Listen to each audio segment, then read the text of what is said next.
So the top 5 things I love and hate about this Chaser. We'll start off with number 1, the thing I hate. It's this automatic gearbox. It is the biggest slush box.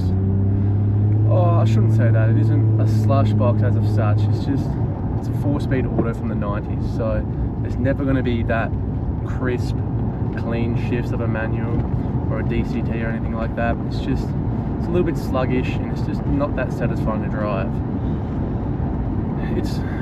I wouldn't say it's the worst automatic gearbox I've had to deal with. I had a Stora, which I think it was the same A340, but it just wasn't as smooth.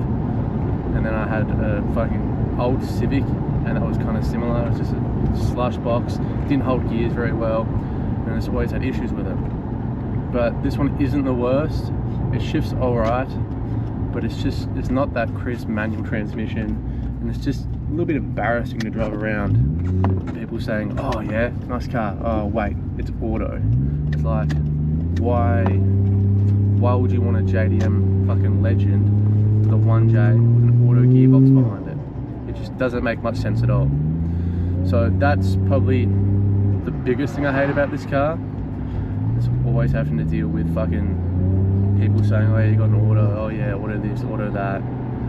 It's like, it's still a Chaser at the end of the day, but that's just the thing that I dislike most about the car. We can move on to something that I love about the car, and obviously it would have to be that 1JZ GTE.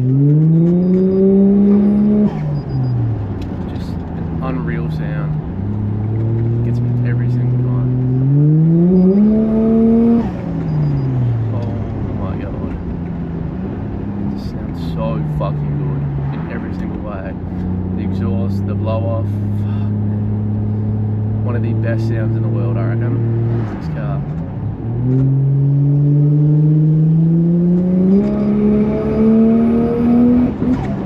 Oh, watch out. But yeah, unreal. Definitely my favourite part about the car. Once I get some external mics, you guys got to hear how good it actually really sounds. I'm sure you can tell by this, but still, it sounds even better. And then the things I want to do is get an external gate, just 1J on gate, far out.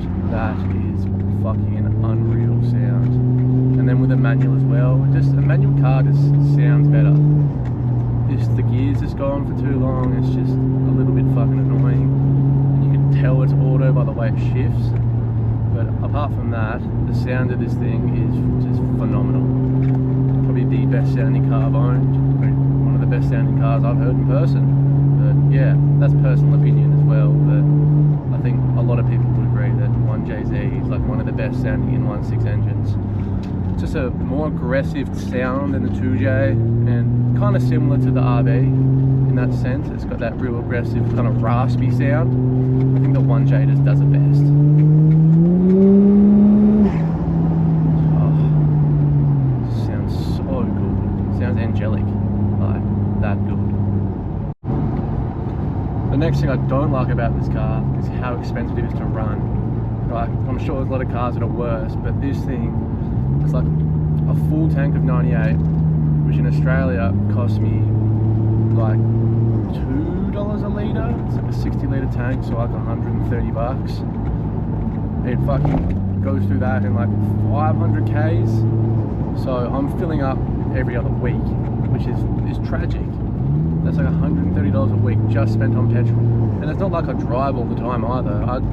I bus to work, so I don't take it to work. It's just when I go on drives like these, or I like drive to the gym or drive to my partner's house. It's small drives, and I'm still spending like $130 a week just on petrol alone. It is insane. And it doesn't help the petrol prices are crazy right now, but still, this car just costs so much to run, and it's not something that you want to have to deal with like every single week. But yet here I am, I still do it just because it's so worth it, because of how good the car sounds, how good the car looks. And it's just so fucking worth it in every sense. But yeah, I hate how expensive it is to run. And I'm sure most people with cars like these would agree, it's just fucked. That's why you have a cheap little daily. It doesn't cost you much to run, or a diesel or something like that. But yeah, expensive as fuck. Back to something I love. I love how the car looks, and I'll bundle this in, how much attention the car gets. I'm a sucker for attention. Like, I love it. I love when people flag me down and ask me questions about the car and stuff like that. And that happens so often with this. It's because of how good it sounds and how good it looks. It's such a good looking car for its age. When we moved into our new place, our neighbour was like, "Oh, it's such a nice car you have. What year is it?" And I said it was 1998. He's like, "What? Really?" He thought it was like a brand new car just because it looks timeless. Timeless design. Like, whatever Toyota was on in the 90s, man, they need some fucking respect for that. Because all the cars from that era have just held up so well. And they look like they could have been made today. So yeah, I fucking love how the car looks. Love the wheels that are on it. Love how it sounds. It's awesome. The attention I get, all the smiles, all the thumbs up, all the people giving me waves and stuff like that. It's just, I wouldn't trade that for the world, because it just makes me feel so good. Makes me want to go drive the car more, because I don't know, just love that kind of thing about it. So yeah, those are the things I love and hate about my car. It's just love and hate relationship. Mostly love, but I do hate some things about it, and some things that I've got to improve. When I get the manual gearbox, of course, and I just tidy it up a little bit. But yeah, things I love and hate. Let us know down below what car you have and what you love and hate about that, and I'll reply to you. Make sure to like and subscribe, and stay tuned for the next video.